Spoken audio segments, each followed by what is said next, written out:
Fue, digámoslo así, un hombre lejano a Colombia, pero profundamente colombiano. En sus 9 libros de poemas, en sus 9 libros de novelas cortas y en sus 5 libros de poesía, no hay un párrafo donde no exista la nostalgia y el sentimiento del paisaje colombiano. Mutis desarrolló lo que es la influencia de los trópicos en la literatura y en los seres humanos. Pero Mutis, así como García Márquez fue el escritor de la tierra, del Caribe, del océano, de la parte baja de Colombia, que es con el Caribe, Mutis fue el gran escritor de las tierras altas, de los Andes, y hacia los 1000 metros en Colombia, que suben hasta 3000 metros, hasta 5000 metros de altura. Él vivió en esas facendas de café y de caña de azúcar, y entonces vivió esa naturaleza impresionantemente desbordante sobre el ser humano. Cuando llueve en los páramos a 5000 metros, a 4500 metros, los ríos bajan desbordados y llevan hasta vacas muertas, hasta becerros, naranjas, café, grandes árboles y las crecientes de los ríos. Y ese ruido del agua, de las noches y de las lluvias y de los cafetales, fue lo que lo marcó a él siendo niño en sus viajes al Tolima, una región de Colombia, y eso lo tradujo en la literatura.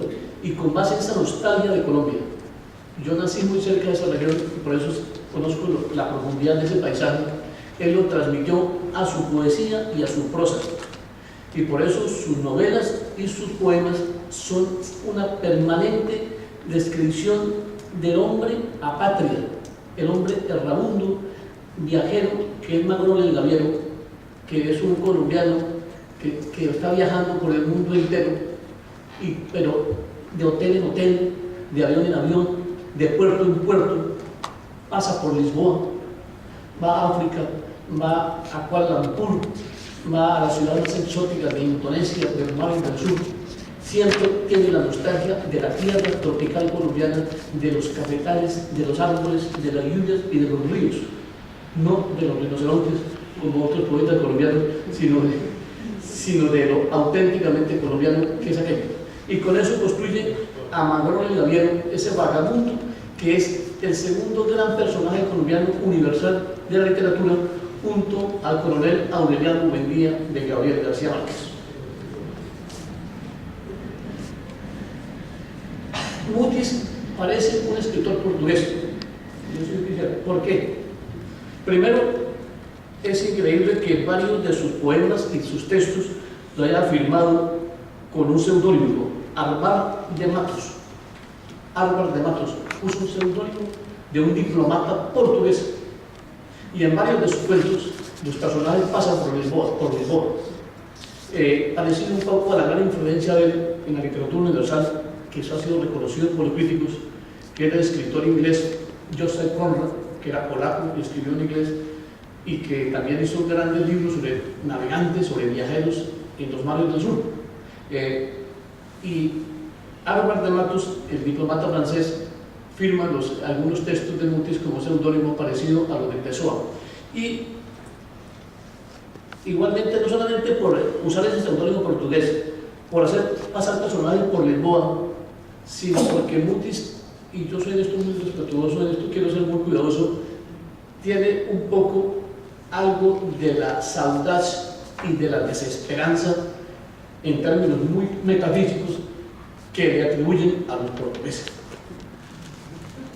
Desde Miguel de Unamuno hasta todos los críticos le han atribuido a los portugueses. Yo no sé si hemos descubierto aquí en nuestra permanencia eso, pero los personajes de Mutis, y sobre todo Magrol el Gaviero, más tiene la nostalgia de Colombia, pero es de cierta manera un portugués navegante, un portugués nostálgico, un portugués que quiere hacer de la derrota una victoria, que quiere hacer de la muerte una vida, y que quiere hacer de la búsqueda errabunda una experiencia vital y una experiencia existencial.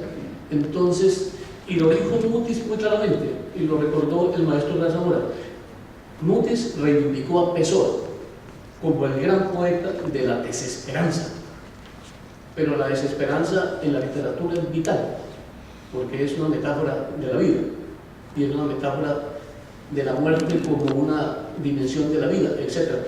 Entonces, yo puedo reivindicar esta tarde un poco a Mutis como un escritor muy portugués, siendo profundamente colombiano. Quisiera solamente decir